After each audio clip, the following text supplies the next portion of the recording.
कमाल का ताना दिया किसी ने मुझे आज, कमाल का ताना दिया किसी ने मुझे आज, कि अगर वो तेरा है तो तेरे पास क्यों नहीं। लाइकी नीचे मत जा, नीचे भूत होगा। अरे मुझे पूरी हनुमान चालीसा आती है। अगर भूत बैठा हुआ तो लाइकी सारा लइकन के हो गइल शादी, अब के करा सहारे रहब हम, अब के करा सहारे रहब हम। लाइकी जीजा जी, हाँ 14 दिन हो गए, आपको अपने घर नहीं जाओगे? तो तुम्हारी दीदी तो मेरे घर में 6-6 महीना रहती हैं। वो तो वहाँ ब्याह ही गई है। तो मैं क्या यहाँ अपहरण करके लाया गया हूँ? लाइकी तेरी क्यूट स्माइल है रे जुल्मी हेयर स्टाइल है, ये छोरे कर लिए गए, ये छोरे कर लिए गए रे छोरी तू मरवावेगी। लाइकी कौनो लईकी पकबो हम ना मरे, कौनो लईकी पकबो हम ना मरे, काना धरता ने अब प्यार। लाइकी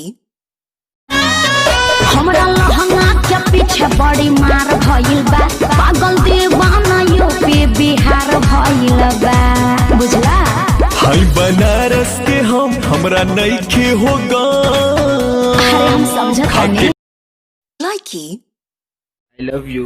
सॉरी, आई हैव। ओ मेरा दिल तोड़ने से पहले ये सोच लेना। जमना फेंक दे बे काट के। मैं तो मजाक कर रही थी जानू, आई लव यू। लाइकी बिहार के छोटे सिंगर पबजी पे कुछ ऐसा गीत गा रहे हैं। तोहके भूले खातिर लबदी रे, खेली दिन रात पबजी रे। और बड़े सिंगर कुछ ऐसा गीत गा रहे हैं। हमर मौके खेलत बिया पबजी, हम तो दुनु बेरा काटा नी सब्जी। लाइकी कोचिंग के बहाने रोज मिला तारू पुल पर, मिला तारू पुल पर, हो मिला तारू पुल पर। हाथ बोली खा के नंबर ले ले नइखू, का भरोसा बाबी नीतावा के। लाइकी का हो? ए? अच्छा हम कुछ कहे नहीं तो तू बड़ी ध्यान से सुनेला। काहे? काहे कि तुमको ये न लगे कि हम कुछ और सोच रहे हैं। लाइकी ना मम्मी के बताई मुन्ना जानी है पापा हो, हम आइम ता छुआइम पकड़ाइम पका हो। क्वारंटाइन कराओगे अरे क्या? मास्क लगावा, हिम्मत बढ़ावा, मिले आवा। लाइकी भगवान, अरे भगवान, हमरे के उठा लो। हमरो के उठा लो। तोरा के काहे? हम रउआ साथे रहेम। तो फिर हमरा मारला के का फायदा? लाइकी हाँ हाँ हमारा। अच्छा बताइए, हाँ? वो ट्रैक्टर कौन चला रहा है?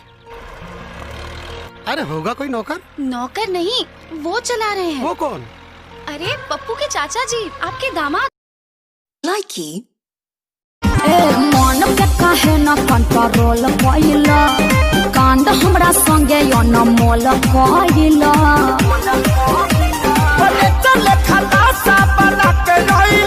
अरे बड़ा मजबूर तू दीवाना कइले, बौरा कहीं का हमारे कराना में तो पगली लिखाइले। हमरा से सुंदर थोड़ी मिली। लाइकी ने पागल। आज सिवान जाम का अरे तनी मेकअप के सामान लेते हैं, हमरा सुंदर दिखे के मन करता। मतलब दारुओ पी लेम इहे नु।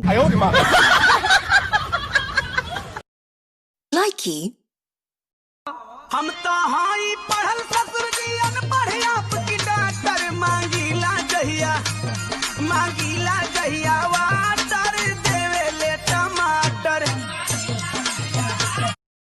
लाइकी ए जी का जी? रखिया मोबाइल अपन साथ में, काहे कोनो बात बका? करब मिस कॉल हम 12 बजे रात में। हाँ, अब एगो मिस कॉल खाती 12 बजे रात ले जागवा ना। लाइकी जब ही जे ससुरा गई गई रही जे ससुरा तू हमरा के छोड़ के याद ते चुम्मा